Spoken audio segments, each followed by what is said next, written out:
Hello everyone, today I am going to explain one of the fundamental topics in science, that is the states of matter. Everything around us, whether it is the air we breathe, the water we drink, or the chair we sit on, is made up of matter. Matter exists in different forms based on the arrangement and movement of its particles.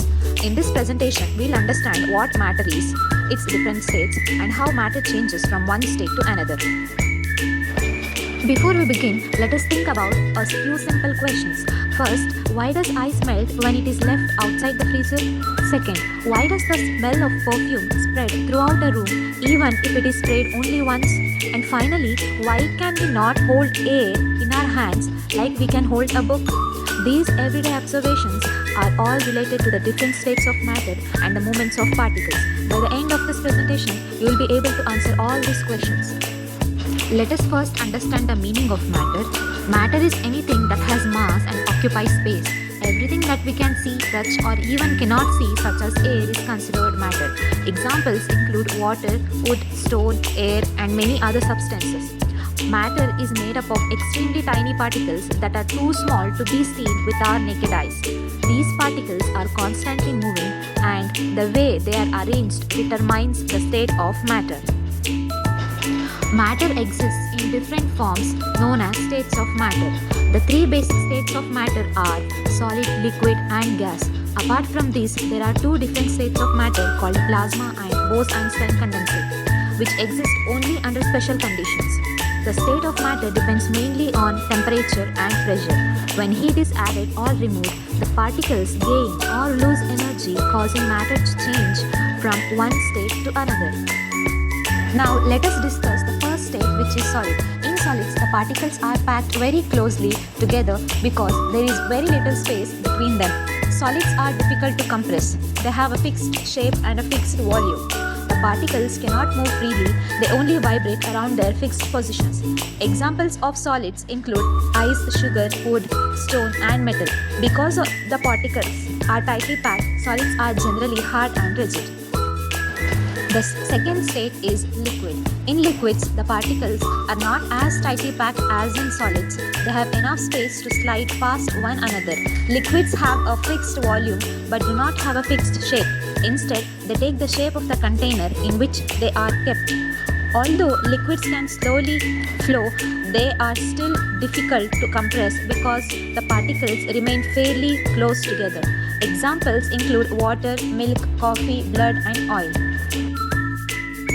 The third state is gas. In gases, the particles are very far apart from one another. The force of attraction between the particles is extremely weak, allowing them to move freely in all directions. Gases have neither a fixed shape nor a fixed volume. They spread out and fill the entire space available. The particles in gases possesses the highest kinetic energy among the three common states.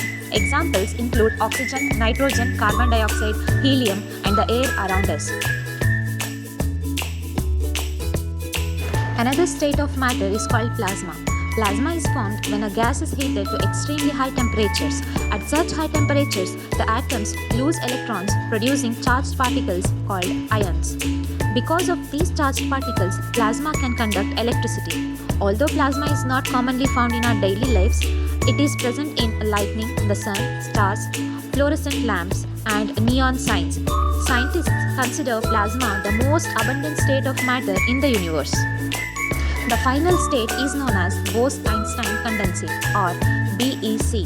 This state is formed only at extremely low temperatures, very close to absolute zero. At this temperature, particles lose almost all their energy and begin to behave as if they are a single giant particle. This unique state helps scientists to study the properties of atoms and light. Bose-Einstein condensate is mainly used in advanced scientific research and is not found naturally in our daily environment. Now let us understand how matter changes from one state to another. This process is called the interconversion of states of matter. When heat is added or removed, the particles either gain or lose energy. As a result, matter changes its physical state without changing its chemical composition. Let us summarize what we have learned. Everything around us is made of matter.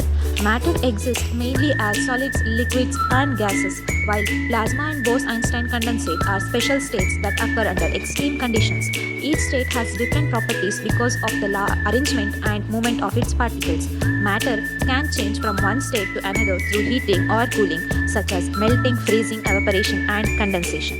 Understanding the states of matter helps us explain many natural phenomena that we observe every day. Thank you for your attention. I hope this presentation has helped you understand the different states of matter and their properties. Have a wonderful day.